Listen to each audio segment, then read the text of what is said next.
iniciando em alguns minutos o nosso bate-papo do Departamento de Adolescência, o Departamento de Saúde Mental da Sociedade de Pediatria do Estado do Rio de Janeiro. Vamos aguardar só um pouquinho, à medida que alguns dos nossos convidados forem entrando, a gente vai começar a nossa conversa. Conforme vocês sabem, vamos conversar sobre a autoestima e a imagem corporal do adolescente. Nesse momento, pelo que eu estou acompanhando, algumas pessoas já estão entrando aqui. Eu só vou aproveitar para lembrar, se quiserem deixar o seu vídeo aberto, fiquem à vontade, mas é muito importante que deixem o áudio fechado para não atrapalhar a fala da pessoa que estiver com a palavra. Ao longo das apresentações, eu vou ficar registrando as perguntas ou comentários que vierem chegando pelo chat e vamos tentar responder, na medida do possível, a todas as questões que sejam apresentadas. Se houver questões que a gente não tiver tempo de abordar nessa nossa hora e um pouquinho mais de evento, vamos tentar depois responder. Quem quiser pode deixar depois o seu contato, o seu e-mail de contato, e faremos o possível para dar um retorno.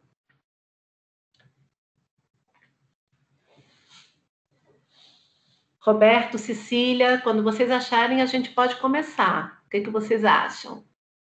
Acho que por mim tudo bem. Estou pronto também. Excelente. Então, vamos lá.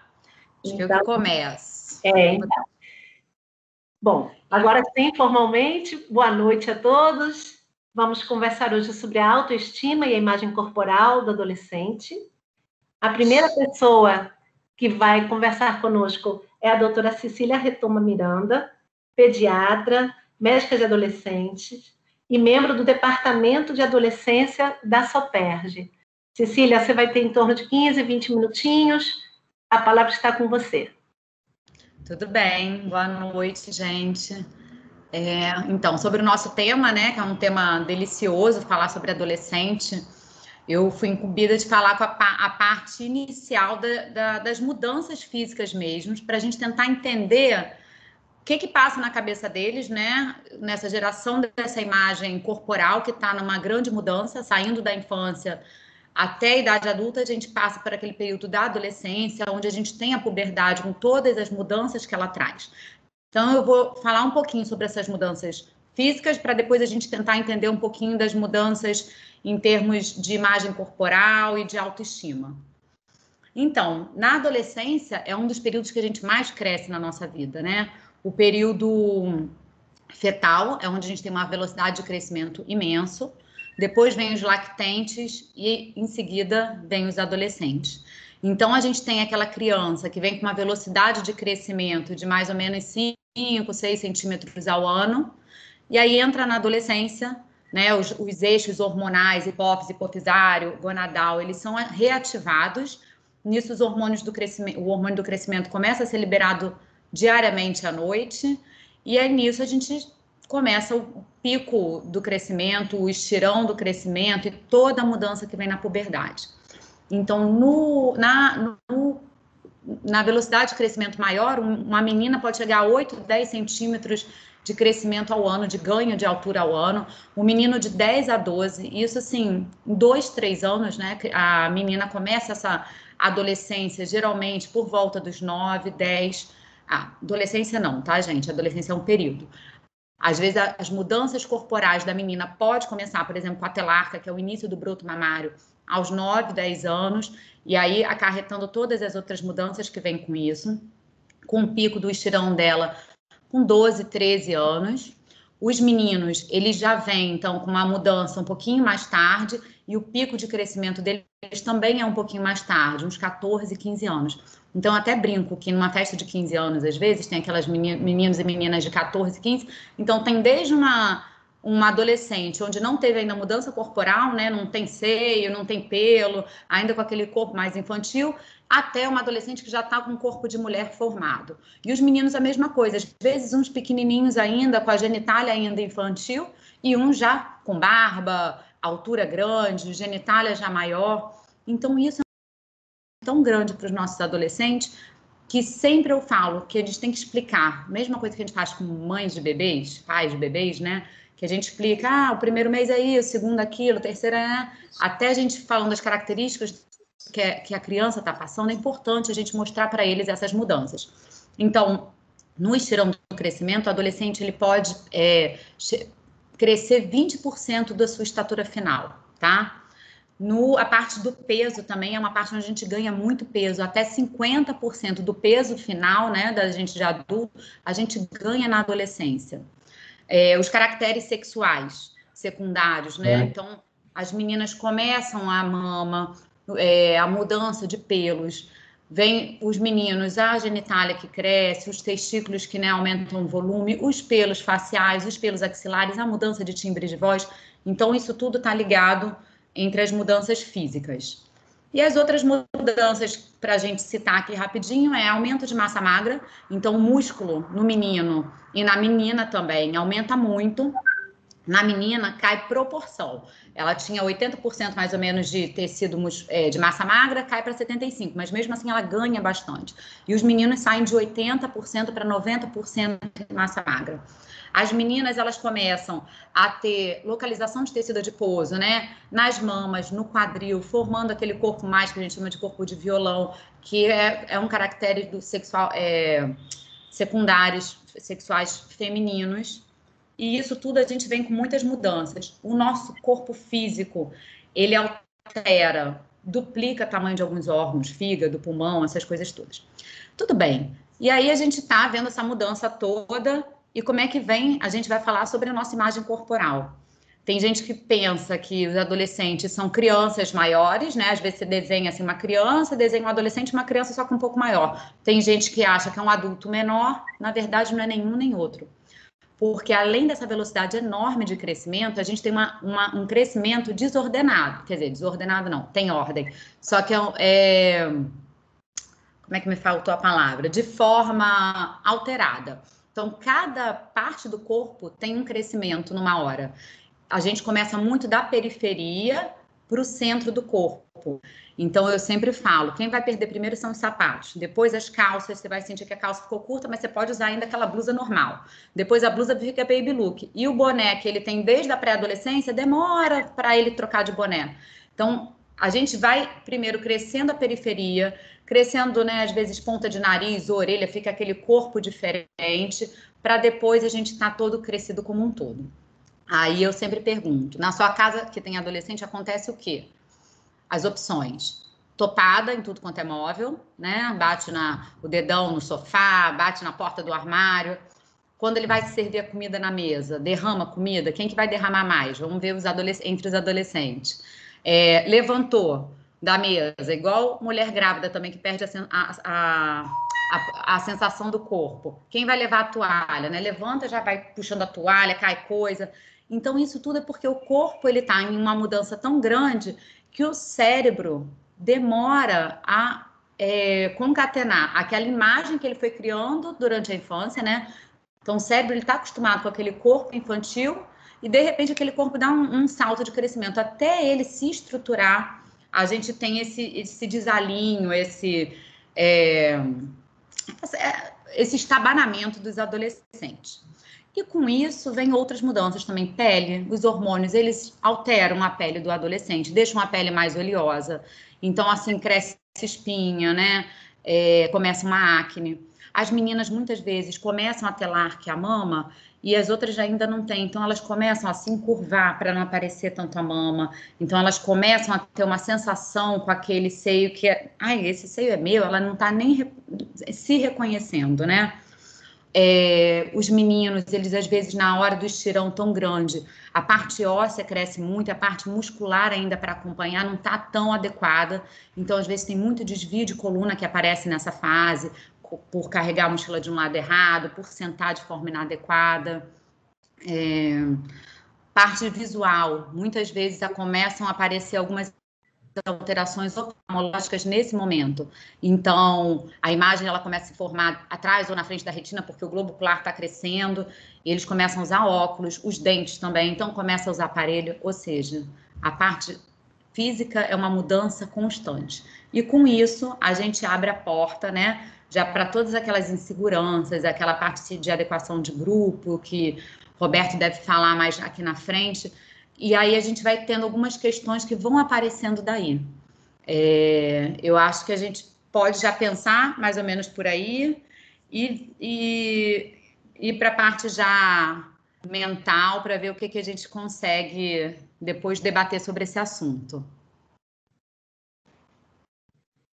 Falei rapidinho. Depois eu falo mais. Adoro falar, mas eu acho que a gente falou basicamente das mudanças físicas. Tem muita coisa aqui para falar, as dúvidas vão surgindo, mas eu acho que são essas alterações todas que vão fazer essa autoestima, essa percepção da imagem corporal, por estar mudando tão rapidamente, né, ser confusa nessa fase. Por isso eu reafirmo que é uma fase que a gente conversar muito com os pais, com o próprio adolescente, sobre tudo que está para acontecer.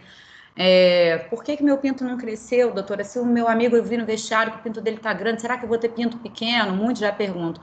Não, você ainda não entrou na puberdade neurohormonal ainda, né? E o outro já entrou. Aí a outra pergunta, meu peito não vai crescer? Eu ainda não menstruei, a outra já menstruou. Então a gente tem na mesma faixa de idade, né? Mesma faixa cronológica, marcos biológicos alterados. E isso depende muito da genética, depende muito da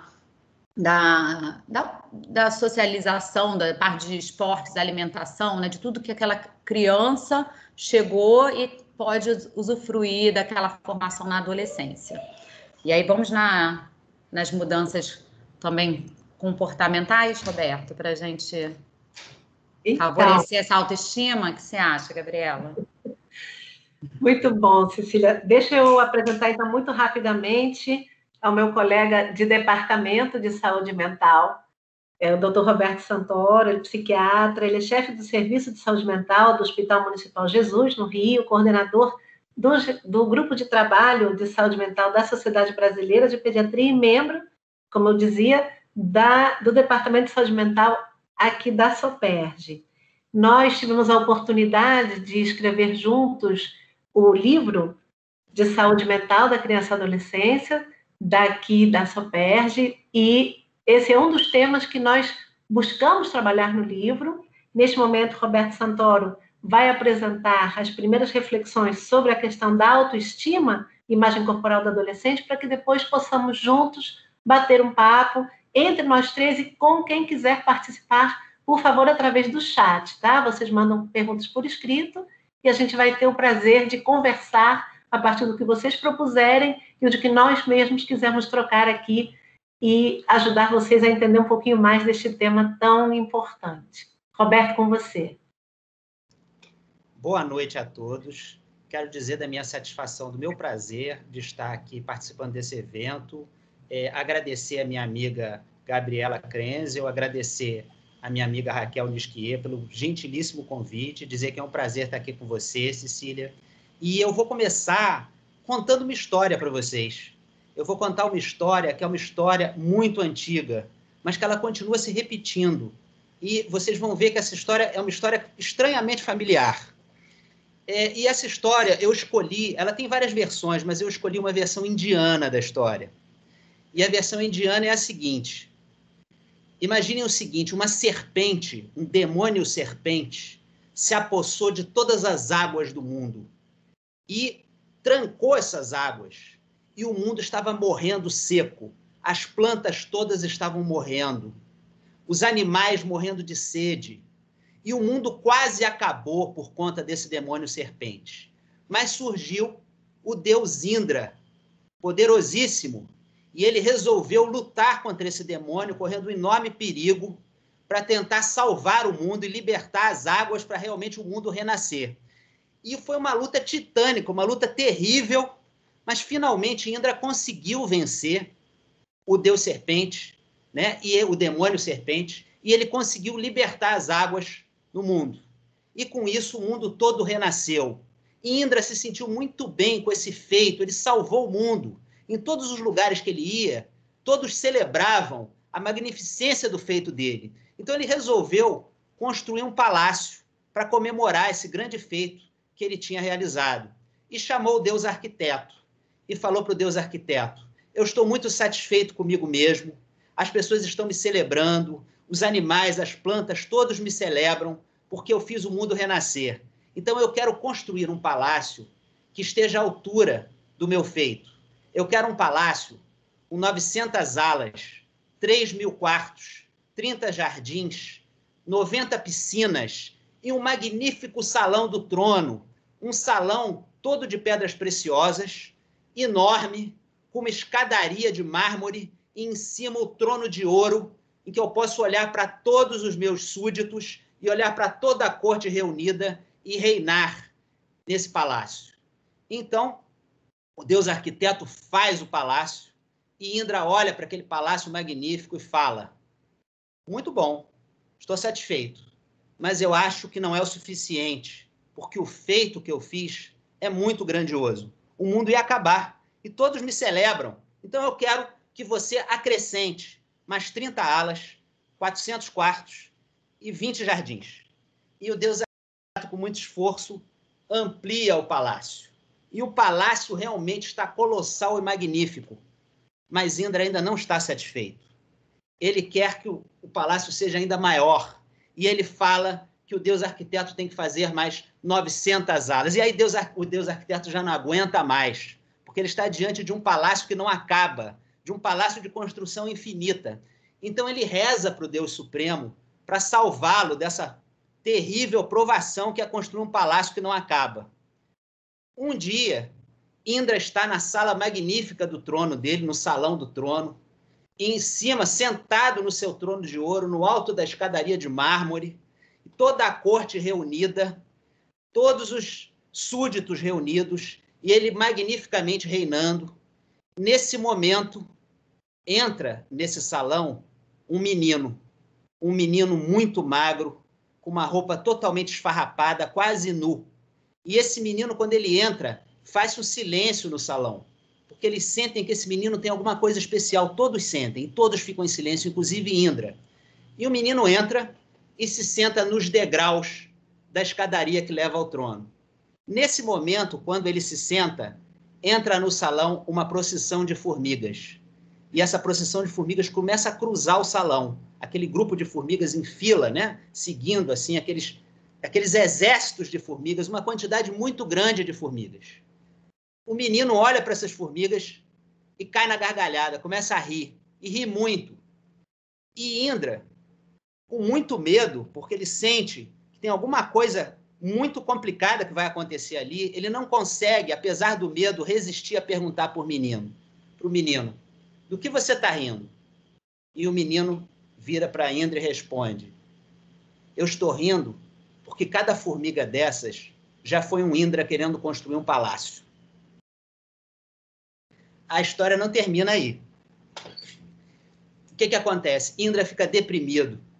Ele se tranca no quarto e já não quer mais comer, não quer mais conversar com ninguém, não quer mais reinar, não quer mais cuidar da família, ele não quer fazer mais nada. E fica fechado no quarto. Então a mulher de Indra, diante daquela situação catastrófica, Indra desistiu de tudo, resolve rezar também para a divindade suprema, que teve muito trabalho com Indra, realmente, né? E aí, nesse momento, aparece um velho e entra no quarto de Indra. E o velho fala para Indra: o que você está fazendo aí, deitado? E Indra fala: eu não tenho importância nenhuma, eu sou uma formiga, eu não sou nada. E o velho diz para ele: sim, você é uma formiga, mas você tem o seu papel a cumprir como formiga, sai daí e vai fazer a sua parte. Essa é a história que eu queria contar para vocês, e essa história fala da questão da autoestima, fala da questão da construção da autoestima e fala da questão importantíssima que todo ser humano passa, quando tudo corre bem, obviamente, que durante a primeira fase da infância nós acreditamos, e nós temos que acreditar, e os nossos pais têm que fazer nós acreditarmos, que nós temos uma importância absoluta.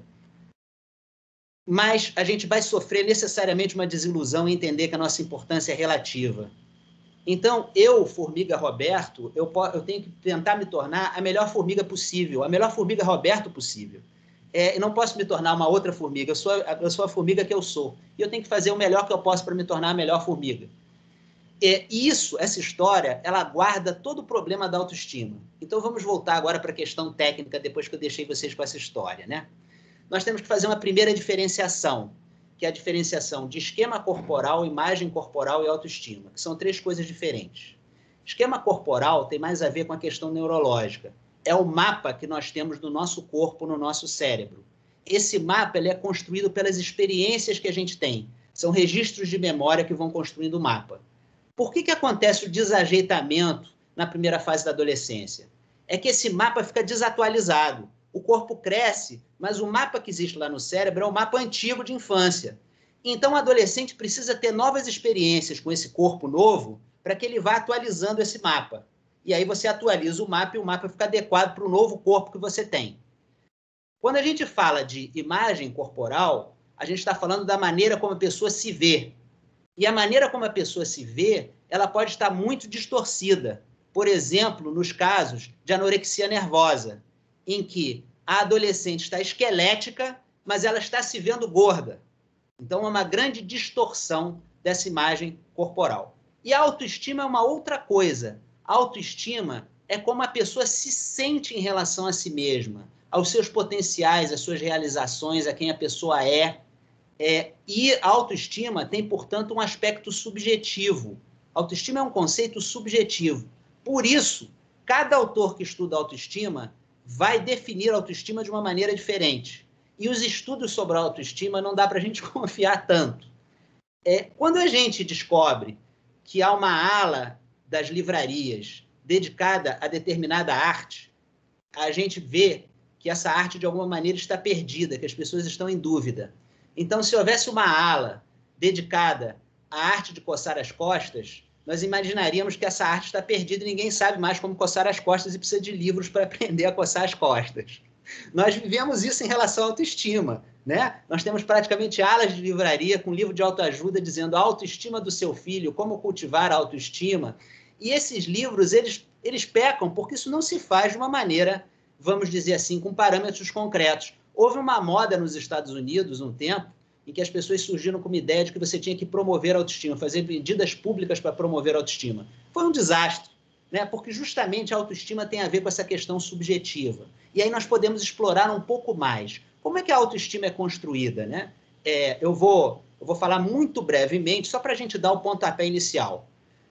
A primeira coisa que nós temos é a relação dos pais com a criança. No primeiro momento, é o amor dos pais pela criança, é o reconhecimento que os pais têm pelas realizações da criança, um reconhecimento realista que vai construindo esse processo da autoestima. Quando a criança vai crescendo, a gente vai entrando na adolescência, há uma forte influência dos pares. Os pares são muito importantes para que a pessoa se sinta bem ou mal, né? Praticamente todos os adolescentes têm crises de autoestima, não se sentem muito bem.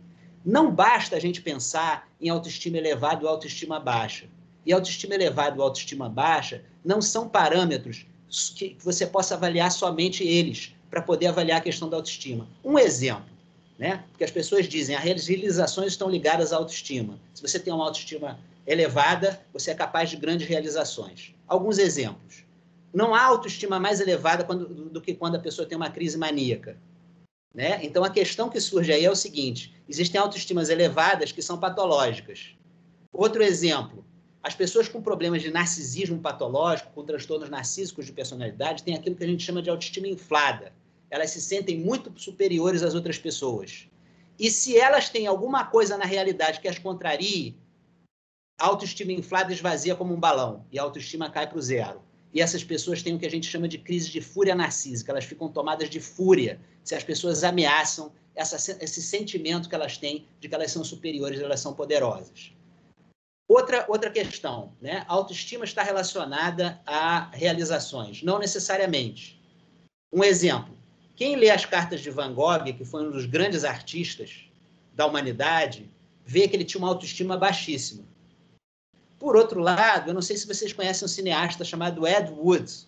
é um cineasta americano. Tem até um filme sobre ele, do Tim Burton com Johnny Depp, considerado unanimemente o pior cineasta do mundo. Ele se achava um gênio, ele tinha uma autoestima elevadíssima, né? Por que eu estou levando todas essas questões? Porque a gente vê como é que a discussão desse tema autoestima e de imagem corporal, ela não é muito simples, ela é complexa. E a gente resumir isso a querer uma definição objetiva de autoestima e medidas objetivas para elevar a autoestima, isso é uma falácia, um engano e um erro. Falando da autoestima do adolescente, é importante a gente... eu vou só dar o pontapé inicial de 2 temas e aí eu vou parar. Primeiro é o seguinte: a influência da mídia, a influência das redes sociais e a influência dos, vamos dizer assim, youtubers e outras figuras públicas na questão da autoestima do adolescente, muitas vezes promovendo modelos que são absolutamente irreais, impossíveis, e colocando os adolescentes numa situação de muita insegurança e muito mal-estar. Outro ponto: nas redes sociais você pode criar avatares, você pode criar uma imagem falsa, você pode criar perfis falsos, e você pode criar uma aparência de felicidade que não existe na verdade, para encobrir problemas muito graves que a pessoa tem consigo mesma. Outra questão que os adolescentes estão vivendo. Uma terceira questão que eu vou introduzir, que é uma questão importante da gente discutir: a questão da sexualização da infância, principalmente das meninas. A Associação Psicológica Norte-Americana, ela lançou em 2007 um documento científico falando disso, né? Como é que a mídia, os brinquedos, desde sempre, pressionam as meninas para que elas se considerem só valiosas pela sua aparência e para que elas fiquem o tempo todo querendo se vender, né, dentro de um mercado em que elas aparecem como produtos. Como isso aí abala gravemente a construção da autoestima das adolescentes. A maioria das adolescentes, existem pesquisas nos países ocidentais, a maioria das adolescentes, praticamente quase que todas, não estão satisfeitas consigo mesmas, não estão satisfeitas com seu corpo. E ainda há mais uma. Muitas dessas adolescentes que se exibem nas redes sociais como se fossem produtos, alguns estudos mostram, inclusive, o seguinte, é muito interessante, o que eles chamam de pornificação da cultura. Os modelos utilizados pelas grandes cantoras pop, as figuras que estão na mídia, os modelos de roupa, de vestimenta, de aparência, de estilo de se manifestar em público, de dançar e tal, os modelos utilizados são os modelos das atrizes pornô. Isso não é exagero. Isso é uma coisa que a gente já sabe. Então, essas pessoas que são influentes na mídia, essas influencers, essas pessoas que aparecem na mídia, essas cantoras pop e tal, elas usam uma sexualização de atriz pornô. As meninas submetidas a isso, elas aprendem que isso é que é valioso. E o pior, às vezes vem essa exposição e essa sexualização indevida, elas no fundo sentem que elas só são importantes se elas são admiradas pelo seu físico, com um discurso que encobre o problema, às vezes um discurso pseudofeminista, de que é direito da menina se exibir como se fosse uma atriz pornô. E ela não tem ideia do que ela está fazendo, né? Quer dizer, então eu introduzi alguns temas, contei uma história para vocês que fala sobre essa história da construção da autoestima, e agora eu vou ficar por aqui para abrir para discussão. Obrigado pela atenção de vocês. Vamos lá. Obrigada, Roberto. A primeira pergunta que eu vou passar para vocês é basicamente uma pergunta que chegou antes mesmo da gente começar a nossa apresentação, que é uma pergunta muito direta e muito simples. Como ajudar uma adolescente a fortalecer a sua autoestima? Antes de passar a palavra para vocês, eu não sei quem vai querer falar primeiro, Cecília ou Roberto, eu queria fazer um comentário que muitas vezes o que a gente tem percebido é que os adolescentes fazem uma relação direta entre a insatisfação que tem com a sua autoimagem, com a imagem corporal e com a sua autoestima. Basicamente, se eu tenho uma insatisfação com a forma com que eu me vejo, ou a forma com que eu imagino que os outros estão me vendo, estão vendo o meu corpo, isso está diretamente relacionado à minha autoestima ser baixa. Eu não gosto de mim, porque eu sinto que o que está sendo visto de mim, da minha imagem corporal e de como os outros me veem, como os outros veem o meu corpo, está aquém daquilo que eu idealizo. Então, só para fazer esse comentário, e aí, não sei, Cecília ou Roberto, quem quiser começar a falar sobre como podemos ajudar aos nossos adolescentes, como foi esse convite dessa primeira pergunta, a fortalecer, a melhorar a sua autoestima. Você quer falar, Cecília? Eu posso falar, mas você pode falar primeiro, depois eu falo também. Quer? Como você preferir, mas eu gostaria de deixar você falar primeiro, mas se você preferir, eu posso falar. Então fala você, depois eu falo também. Gente, isso é muito engraçado. Vamos lá. É muita gentileza, né? Aqui todo mundo é muito gentil. É muito amor. É isso aí. Olha só, Gabriela, isso é uma questão muito complicada, né? Porque esses adolescentes, eles estão o tempo todo sendo bombardeados pela mídia, aliás, desde a infância, de que a coisa mais importante é a imagem física que eles transmitem para os outros, é a superfície externa. Esses adolescentes e essas crianças, eles não estão, vamos dizer assim, construindo a ideia de que a sua autoestima tem que ser compatível com as suas realizações, com quem você é, e que você tem que construir o seu próprio caminho. É a história da formiga, você tem que ser a formiga que você é cada vez melhor, né? Você não pode ser uma outra formiga que você não é. E a construção disso é a construção a partir das realizações que você tem, dos relacionamentos que você constrói. É claro que a aparência também é importante, mas ela é importante como uma manifestação externa de quem você é. E isso está invertido. É a mesma coisa que você receber um presente muito bem embalado, você abre a caixa e não tem nada dentro, né? Então, eu diria, a resposta não é muito simples, eu diria que você tem que ajudar o adolescente a encontrar a sua interioridade, a encontrar os seus sentimentos, a sua capacidade de se relacionar com os outros, as suas inclinações, os seus desejos, as suas vontades, as suas aptidões, e sair um pouco dessa história que as mídias sociais cultivam, que os youtubers incentivam, que a propaganda massacra, que os cantores pop enfiam na pessoa, né? Quer dizer, sair dessa definição de quem você é pela exterioridade que você mostra para os outros e porque os outros acham que você é. Isso é um processo difícil, é um processo complicado. A gente, às vezes, não consegue fazer isso. Cecília? Então, você falou que realmente a pergunta era simples, mas a resposta eu também acho que não é simples, não.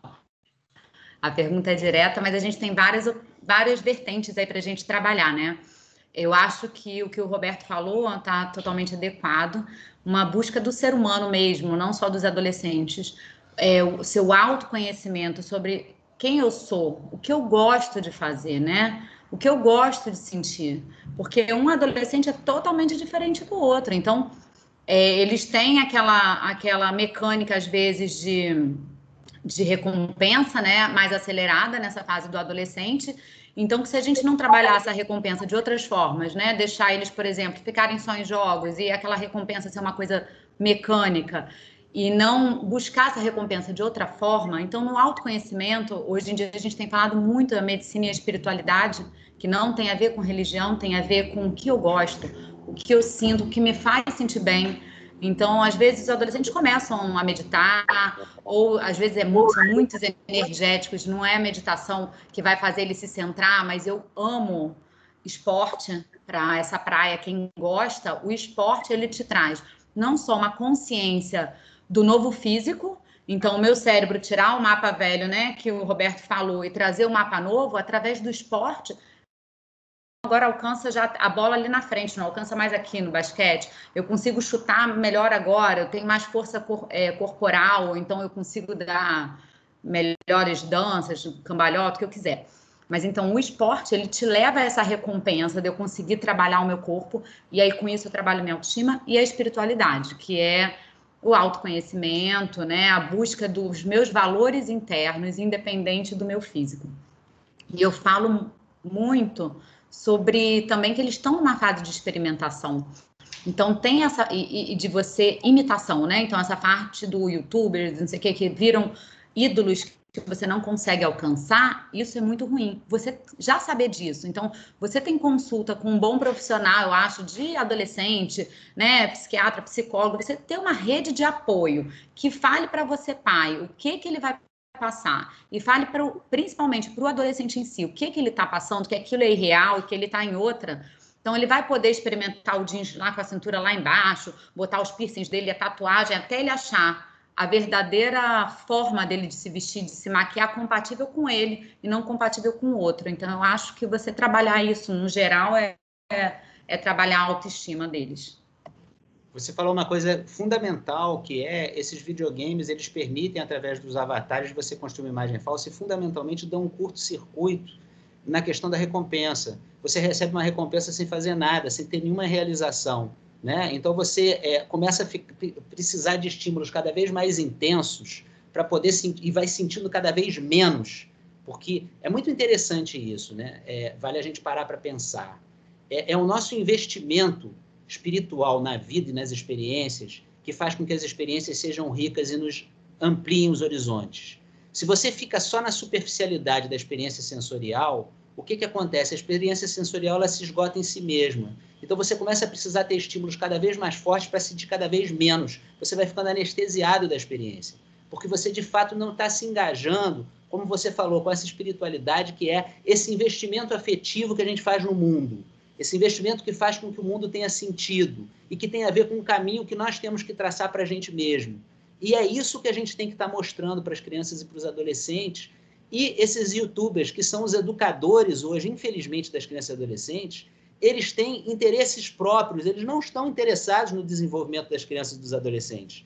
Eles têm interesses próprios e interesses egoístas, interesses de ganhar dinheiro, né? Quer dizer, os adolescentes eles não se dão conta disso e muitas vezes caem em armadilhas muito complicadas e é muito difícil depois a gente tirar os adolescentes dessas armadilhas complicadas que eles caem. Eu vi aqui uma pergunta sobre obesidade, bem interessante. Eu gostaria de levantar uma questão sobre isso. Só para quem não está acompanhando pelo chat, Roberto, a pergunta seria como conseguir conversar para ajudar na prevenção da obesidade e não diminuir a autoestima. Eu entendi que na pergunta, a pessoa que nos dirigiu essa pergunta fala de quanto um adolescente pode se sentir agredido, atacado na sua autoestima quando alguém está tentando, na verdade, ajudá-lo a construir um caminho de cuidado consigo mesmo. Né? Pode ir, por favor. Quer começar, Cecília? Tá bom, então vamos lá. Então, né, quer dizer, é importante, a atitude faz toda a diferença. Eu vou descrever aqui a atitude, eu sei que às vezes não é muito fácil, mas eu vou descrever de uma maneira visual, talvez, uma atitude que a gente tem que tomar. A atitude não tem que ser nunca apontar para a pessoa, você está com isso aqui de errado. A atitude tem que ser de ficar ao lado da pessoa para que juntos a gente veja o que está acontecendo, né? E a gente veja de uma maneira contextualizada, né? A pessoa que está acima do peso, ela pode fazer um processo de perder peso. O que hoje cria muito problema para a gente? A nossa sociedade evoluiu de uma maneira positiva para que a gente busque evitar discriminar as pessoas que são diferentes ou as pessoas que têm problemas, o que é uma coisa ótima. Você acolher as pessoas na sua diversidade. Mas houve um passo além, em alguns casos, que foi um passo ruim, que é o seguinte: você não discriminar a pessoa porque a pessoa está acima do peso, você não criticar, você não massacrar, você não diminuir, é excelente. Mas você dizer que a obesidade é boa, ou é um estilo de vida, ou é uma maneira de ser, quando nós sabemos que é um indicativo de que a pessoa não está saudável, né? Eu não vou aqui entrar em detalhes, isso é um problema da nossa época. E você encontra na internet, para todo tipo de patologia, todo tipo de problema, você encontra grupos que defendem o problema como estilo de vida, até pedofilia, né? Você encontra grupos, por exemplo, que defendem que a anorexia nervosa ou bulimia são estilos de vida. grupos que ensinam a pessoa práticas, né, de anorexia e de bulimia, como se esconder da família, que você está fazendo coisas, né, que os anoréxicos e os bulímicos fazem. Então, a nossa época é uma época que tem esse problema. A gente, às vezes, pode se perder nessa questão dessa abertura que a gente tem para a diversidade. É importante que a gente tenha essa abertura para a diversidade, a gente tenha essa abertura para o acolhimento, mas que a gente também tenha clareza sobre as coisas. E a clareza faz com que a gente possa, em vez de apontar o dedo acusatório, o dedo discriminatório, o dedo que exclui a pessoa, abraçar a pessoa e ajudar a pessoa a enxergar, às vezes, coisas que ela não está conseguindo ver. Muitas vezes, com adolescente, isso é difícil para os pais também, porque os pais eles estão numa posição, o adolescente, por definição, para se encontrar, ele precisa entrar em oposição aos pais, né? Então, muitas vezes, essas oposições se dão de uma maneira tranquila, mas, às vezes, de uma maneira mais tempestuosa. Então, os pais estão num lugar, às vezes, muito difícil para poder fazer esse movimento. Os pais sempre têm que tentar, sempre. Mas, às vezes, é mais fácil para uma outra pessoa que está fora da situação familiar ajudar o adolescente a enxergar. Cecília, você quer completar também, conversar um pouquinho conosco sobre essa questão, como conseguir conversar para ajudar na prevenção de obesidade e não diminuir a autoestima do adolescente? Perfeito. Isso a gente não vê só em adolescente, né? Essa semana mesmo uma criança chegou exatamente com isso, que os pais estavam achando que tinha engordado muito na quarentena, mas eles estavam com muita medo de falar e ele ir para o caminho oposto, porque uma criança de 7 anos, tá, gente? Porque eu trabalho de 0 a 18, de parar de comer, porque ele tinha muita tendência, quando ele era contrariado, de parar de comer ou de fazer uma compulsão alimentar. Então, primeiro a gente entender o que está por trás disso, se tem alguma ansiedade, algum quadro que a gente possa mudar. E eu acho que a forma mais direta na infância e na adolescência de você trabalhar com obesidade é falar da parte saudável, o que é ser saudável. Então, que não é estética que a gente está preocupado, é a parte interna. Então, quando você fica obeso, né, você aumenta a carga cardiopulmonar do seu coração, do seu pulmão, para fazer o seu corpo funcionar. O seu fígado, ele extrapola também as funções dele, então tem muita alteração. Então, a gente trabalhar que a criança com o adolescente, eles têm um metabolismo mais acelerado, que eles têm a chance de gastar mais fazendo mais atividade física, diferente de um adulto, que o metabolismo já está mais estável, a gente fala para eles que eles não precisam de regime, eles só precisam comer adequadamente, parte saudável, e fazendo acordos de forma geral. E a gente buscando o saudável, a gente consegue entrar com mais facilidade. Lá no UNESA, que é o Núcleo de Saúde de Adolescente, tem um ambulatório específico de obesidade, né? Que agora virou uma pandemia, né? Também pior que o coronavírus no mundo. E uma das atividades que o grupo de apoio fazia com os adolescentes era botar peso de ginástica de 1 quilo, 2 quilos na caneleira, botava aí falava, sobe um andar de escada, sabe correndo do primeiro para o segundo andar do hospital e desce. Tranquilo, jeito ótimo. Agora bota uma caneleira, 1 quilinho aqui, 1 quilinho na outra perna. Sobe, tá mais cansado. Quando botava 4 quilos, né, um em cada membro, ele já falava, ai, doutora, não tô aguentando não. E a gente via como vocês já ficam mais ofegantes com 4 quilos a mais. Só que a gente vai ganhando de forma devagar e a gente aparentemente não sente, mas o corpo sente. Então a gente fazia uma coisa concreta para eles olharem aquele ganho de peso, e isso às vezes ajudava. E a gente ainda faz de outras formas também, mas eu acho que é legal trabalhar assim para eles.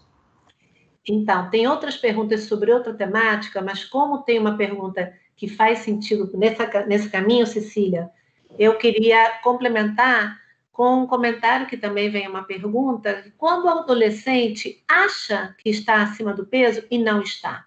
Um adolescente que não chega a ser bulímico ou anoréxico, mas fica com esse pensamento de que o seu corpo, né, de que o seu peso não está adequado. E vocês, pediatras, objetivamente, veem que isso não está correspondendo à realidade. O que você gostaria de comentar sobre isso? Quanto maior o vínculo até que eu tenho com o paciente, né? Porque às vezes eles saem da infância sem ligar para isso. Quando chega na adolescência, se eles começam com essa questão, é mais fácil do que eu pegar um paciente novo com essa questão.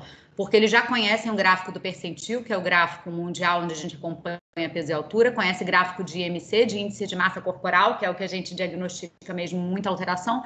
Eu mostro a curvinha e mostra exatamente em que percentual ele está, como o corpo dele está compatível.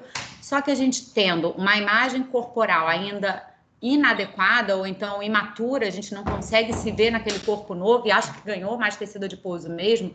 Se a gente mostrar que isso é natural, eu acho que fica mais fácil. Eu gostaria de fazer um comentário.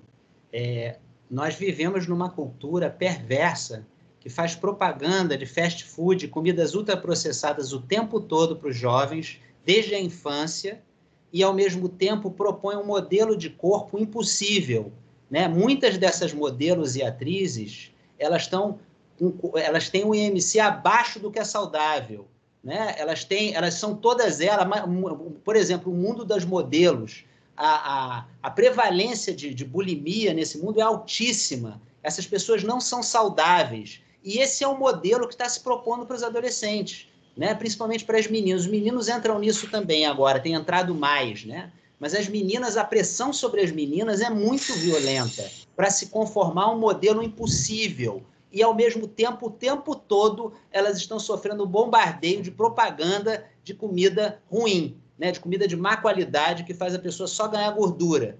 Então, eu concordo com você, Cecília, que nós não vamos aqui...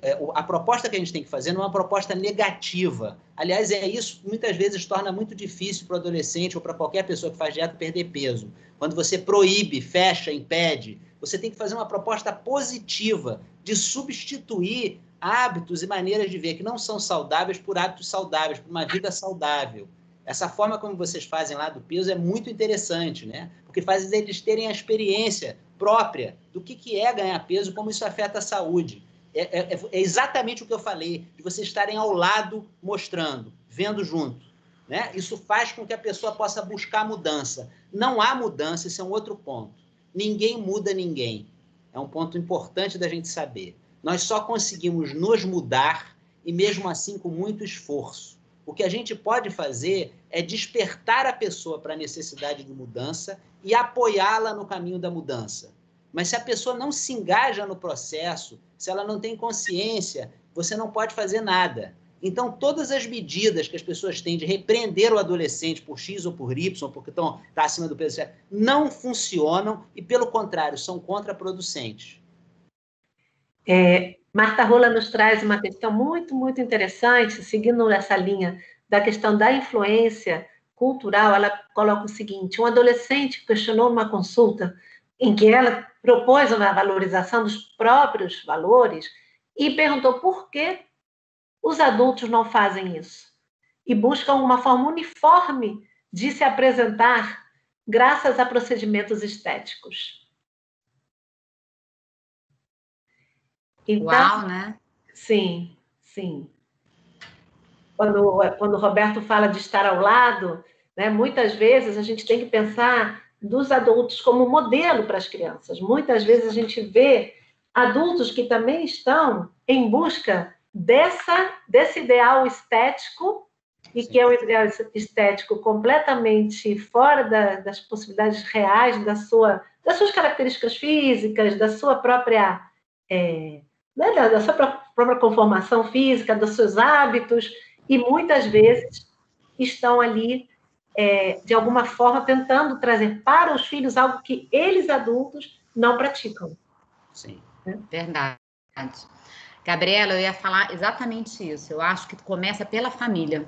E eu acho que é tão maravilhosa a nossa profissão que a gente pode entrar dentro da casa e dar uma orientada geral na família. Da mesma forma que quando um bebê começa a comer e tem os pais que falam, eu não como legume nenhum, eu falo, você ganhou a oportunidade da sua vida para mudar, olha que legal. Seu exemplo para essa criança, olha que maravilhoso. A mesma coisa eu falo para os adolescentes, ninguém está trabalhando comprando sorvete. Os adolescentes são estudantes, na sua maioria das vezes, né? E não estão comprando no supermercado. Quem compra as besteiras que comem não são os adolescentes.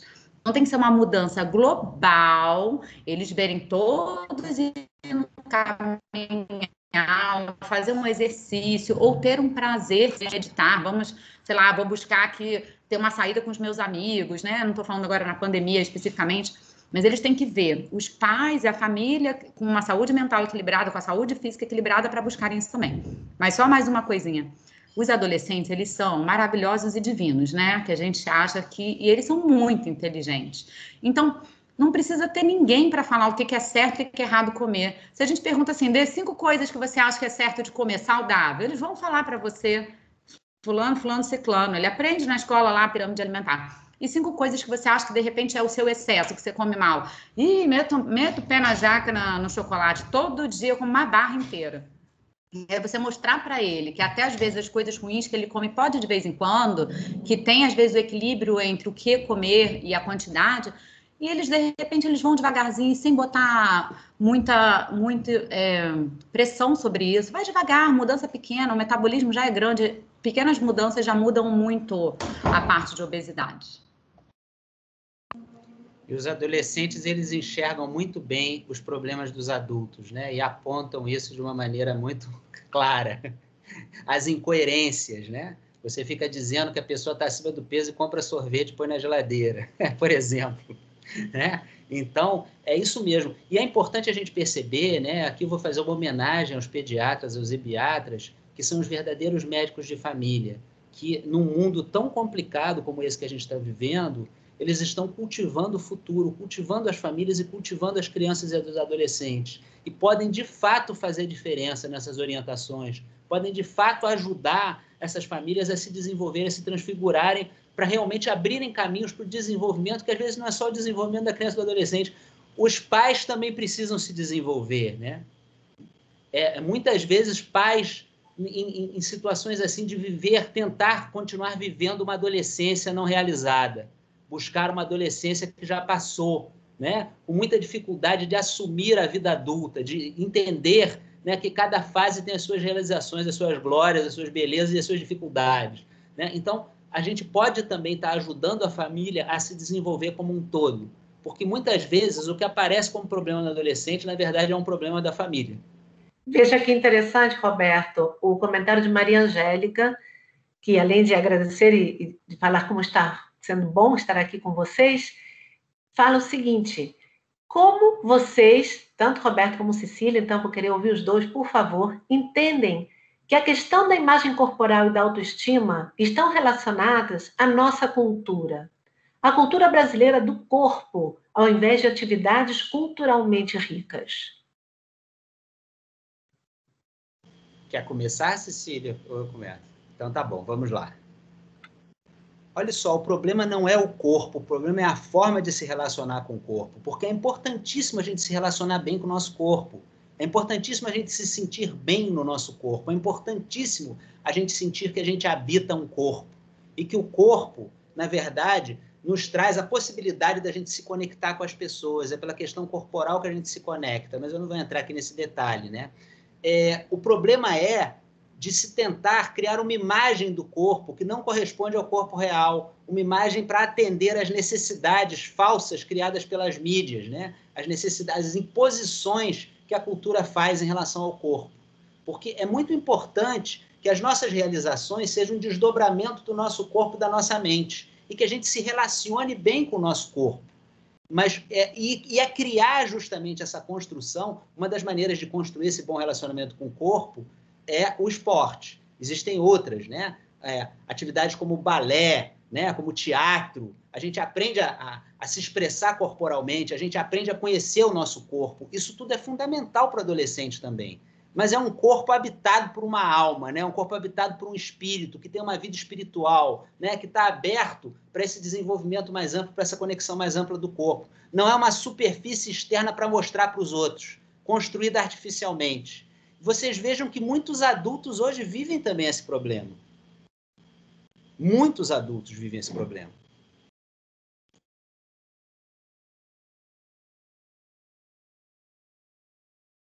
Com certeza. Eu acho que isso que você falou, eu acho que a gente, na nossa cultura, a gente tem lido muito sobre a questão do racismo, né? Também eu acho que isso, em termos de cultura, a gente tem um país onde a gente tem uma classe, né, de afrodescendentes enorme, né? E muitos ainda espelham, infelizmente, né, os padrões físicos do branco, por exemplo. E aí você vê como as crianças, desde pequenas, já começam a ter uma autoestima diminuída por causa do meu cabelo, por causa da minha cor, por causa do meu jeito. Ela não se identifica em brinquedos, em desenhos, em filmes, a sua família.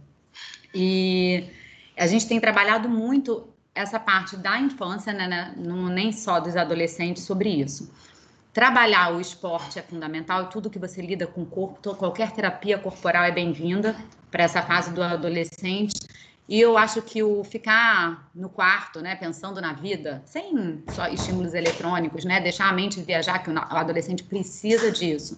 Se olhar no espelho demora 2 horas para sair, às vezes, porque olha, bota aqui, bota ali. Aquela experimentação, né, que tem a ver com a nossa cultura. Às vezes ele anda em bando, todo mundo grunge, no outro bando, todo mundo patricinha, no outro bando, todo mundo com piercing nas orelhas todas, no nariz. Então, ele ter aquela experimentação dentro da cultura, né, da região que ele vive, da escola, né, do microcosmos dele, isso também é importante.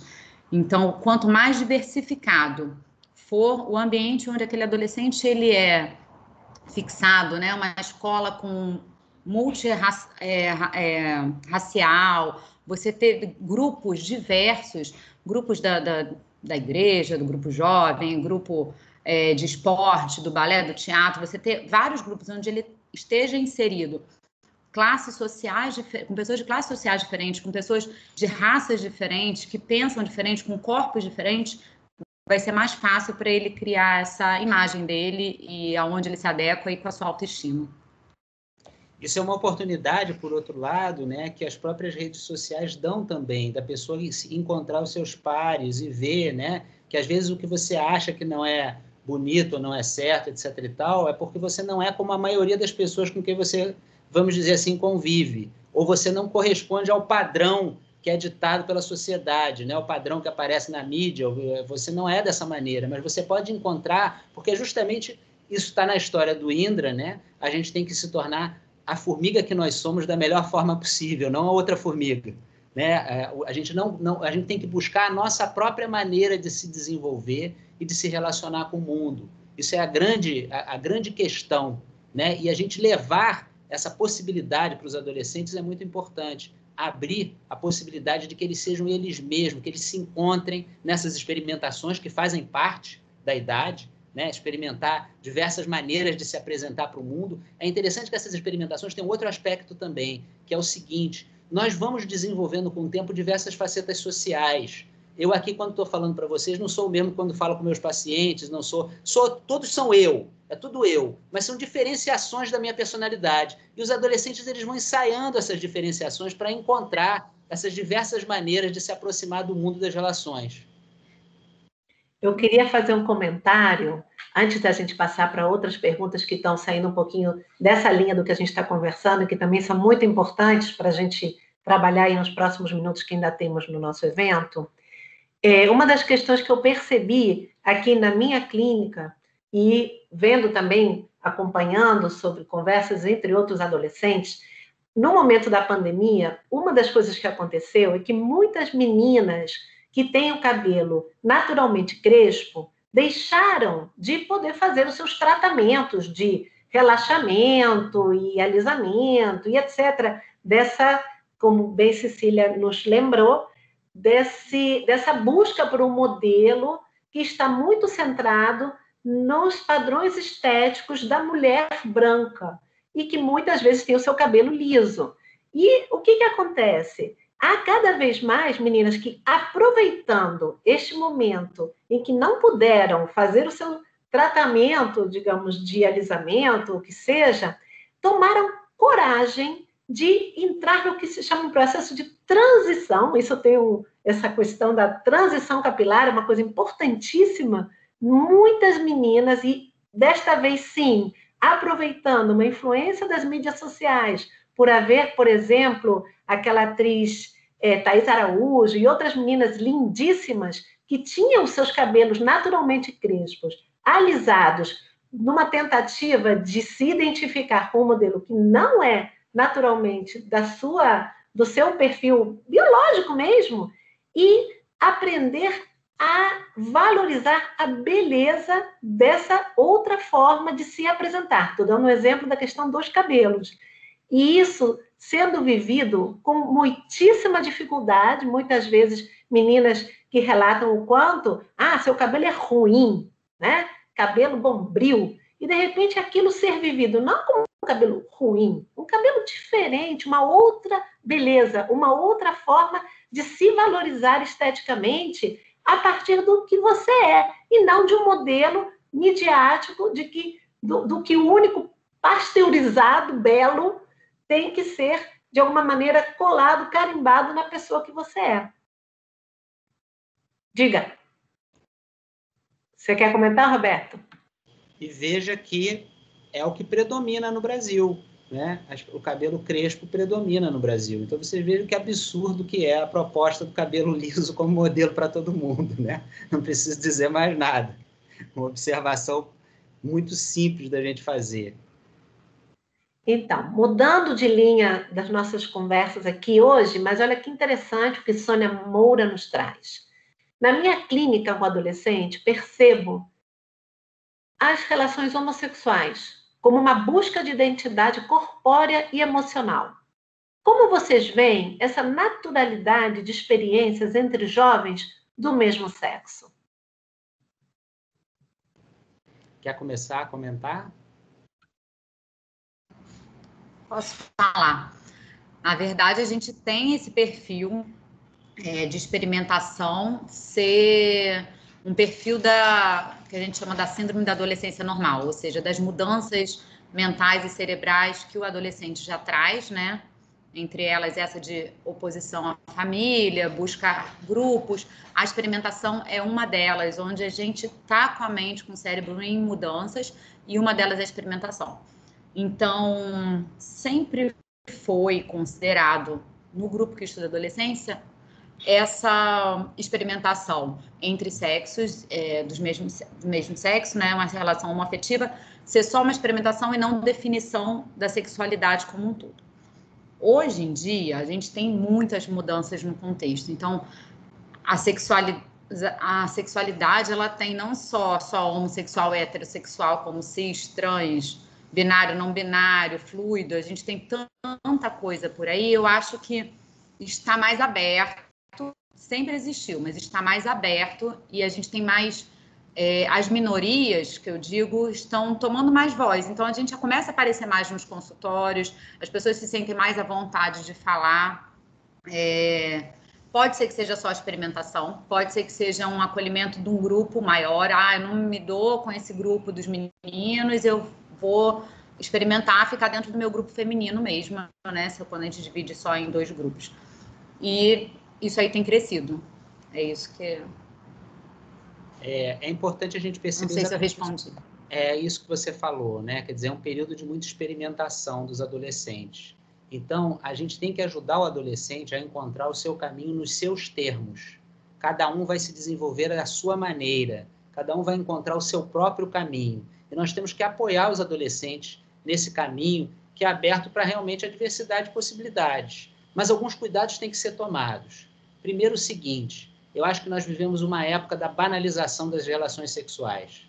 A relação sexual, ela deveria ser um desdobramento das inclinações da pessoa. Ela deveria seguir um caminho de desenvolvimento pessoal, porque a relação sexual é o máximo de intimidade que você pode ter com uma outra pessoa.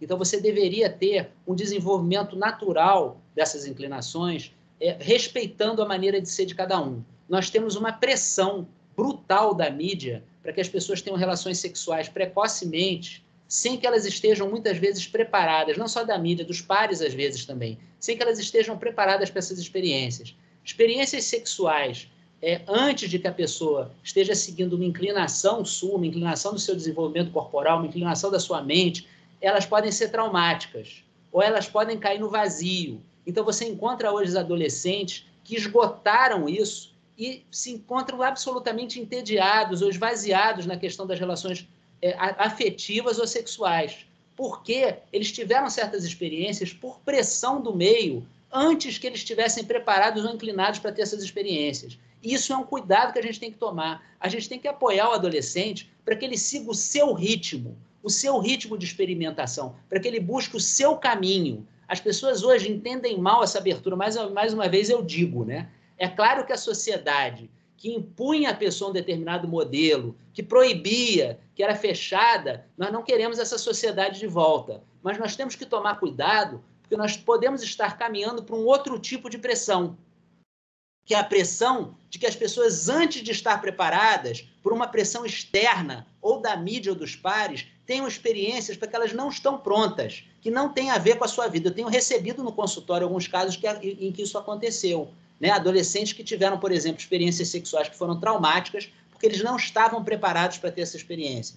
Não era o momento deles. Eles não tinham passado por todo o processo interno e corporal e mental para chegar lá. Né? Havia uma pressão geral, e há uma pressão geral, para que a vida seja sexualizada. Porque sexualizando a vida, todos nós viramos produtos sexuais a ser exibidos.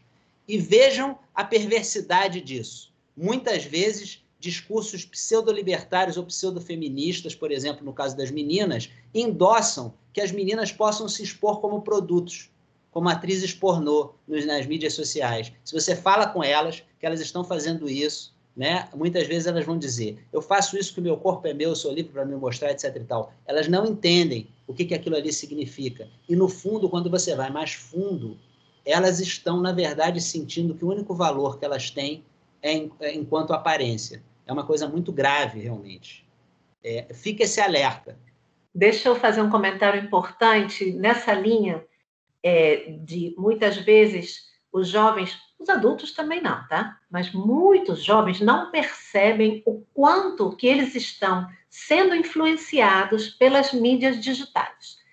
E uma das questões mais interessantes é que, se você conversar com adolescentes, o quanto que ele percebe que ele está se deixando influenciar pela imagem das mídias sociais na sua autoestima, os adolescentes vão dizer que eles não se deixam influenciar, que isso não lhe pertence. Cada vez mais, existem estudos comprovando que há uma relação direta entre insatisfação com a imagem corporal e o tempo de tela que os jovens têm. E mais, quanto mais amigos, que a gente pode chamar de amigos entre aspas, nessas redes sociais a pessoa tem, mais insatisfeita a pessoa está com a sua própria imagem corporal. Mas é tão, como você bem diz, Roberto, é tão perverso, isso é algo feito de uma maneira tão sutil que o jovem ele não percebe o quanto ele está sendo influenciado.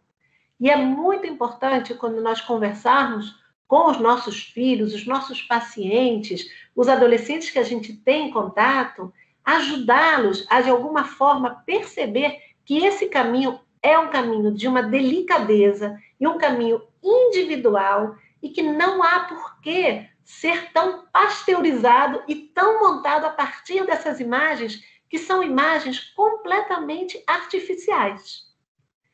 Então, queria passar a palavra para vocês, Roberto e Cecília.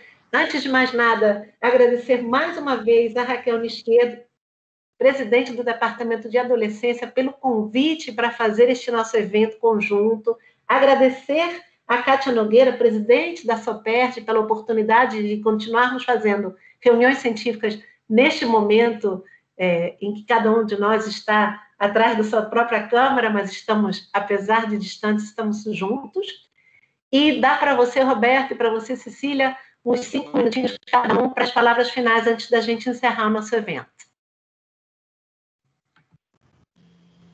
Oi, também quero agradecer pela oportunidade de estar aqui com vocês, né, do Departamento da Saúde Mental, que é um departamento tão, eu acho que entroncado com o de pediatria, né, de saúde de adolescente, que a gente vive muito essas questões no nosso dia a dia. Então, gratidão por vocês estarem aqui, a gente ter participado juntos, e dizer que eu acho que a busca, em qualquer idade, né, dos adolescentes, dos jovens e dos pais, é a busca do autoconhecimento. Se a gente conseguir, desde jovem, colocar a importância disso, deles se sentirem, deles saberem o que eles querem, porque as questões do que eu sou, quem eu sou, de onde eu vim, a questão vai continuar para sempre na juventude, esses questionamentos. Então, se a gente conseguir apresentar isso para eles, que eles podem sim tomar as decisões, mesmo que eles vão contra um grupo externo, contra as redes, né? Até ia falar sobre o Dilema das Redes, que é um filme atual, que fala essa delicadeza que vem devagarzinho e influencia a gente, e que sempre é oportunidade de mudança. Então, do mesmo jeito que os pais, né, de um filho de primeira viagem estudam para serem pais, como é que esses bebês vão crescer, o que fazer no primeiro ano, que idade de alimentação, se eu dou seio, se o parto é normal ou não é. Os pais que chegam um adolescente na casa, eles não estão preparados, eles não estudaram sobre aquilo e muitos ficam perdidos. Então, da mesma forma que a gente conversa muito com essas famílias quando elas se apresentam com uma criança nova lá na casa, a gente tem que conversar com essa família. Eles entendendo toda essa mudança que vai acontecer, que é para o bem, que é para a formação de um cidadão autorresponsável, que a gente espera que no final da adolescência chegue um adulto jovem que saiba se colocar, que saiba dizer o que é importante para ele, se a sexualidade é de um lado, é de outro, criar um cidadão ativo na nossa sociedade, responsável. É só isso que a gente quer. Então, transformar esse adolescente num cidadão que possa se olhar e se entender. Obrigada. Eu queria dizer do meu prazer de estar aqui participando desse evento, e eu acho que, como conclusão, a gente pode dizer o seguinte: todos nós temos dentro de nós uma maravilhosa força de vida.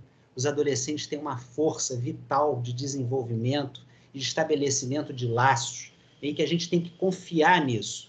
Então, nós temos que apoiar o adolescente para que ele possa se desenvolver nos seus próprios termos, para que ele possa se tornar ele mesmo, né? E que ele possa resistir também à influência do meio, que é muito brutal e quer estereotipar e quer colocar a pessoa dentro de determinadas molduras e determinadas formas.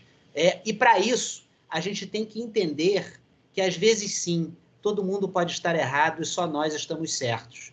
Né? É interessante, isso não é pretensioso o que eu estou falando, eu vou dar um exemplo. Né? Eu vou terminar lembrando vocês de um filme maravilhoso, é um filme italiano do Ettore Scola chamado Um Dia Muito Especial. Nesse filme, ele pega um dia de 1938 em Roma, em que você mostra um prédio de classe média baixa na periferia de Roma e está se montando uma grande parada, uma grande festa, porque Hitler vai ser recebido por Mussolini. E todas as pessoas estão se preparando, felizes da vida, com bandeirinhas, para comemorar esse grande desfile em que Hitler vai passar pelas ruas de Roma com Mussolini. E só ficam nesse prédio duas pessoas, uma dona de casa alienada, a Sophia Loren, e um locutor de rádio que está sendo perseguido porque é homossexual e é um intelectual que tem consciência do que está acontecendo, que é o Marcello Mastroianni. Esse filme é maravilhoso e mostra que, às vezes, sim, toda a sociedade pode estar, de alguma maneira, equivocada e você tem lá suas razões. Não necessariamente precisa ser assim. Cada um tem o seu próprio caminho, a sua própria maneira de se desenvolver. E a gente tem que ter a coragem também de poder nos desenvolvermos da nossa própria maneira ou apoiar o adolescente para que ele encontre o seu próprio caminho de realização, que é um para cada um, né? Você tem o seu caminho, né, Cecília? A Gabriela tem o caminho dela. Estou vendo aqui minha amiga Adriana. Oi, Adriana. A Adriana tem o caminho, eu tenho o meu caminho, né? E o meu propósito na vida é me tornar uma formiga Roberto cada vez melhor e cada vez mais me realizar na vida da forma com que as minhas inclinações permitem. Olá, Kátia. Também estou aqui. Muito obrigado, gente. Muito obrigado. Fiquei muito feliz de participar desse evento. Obrigado.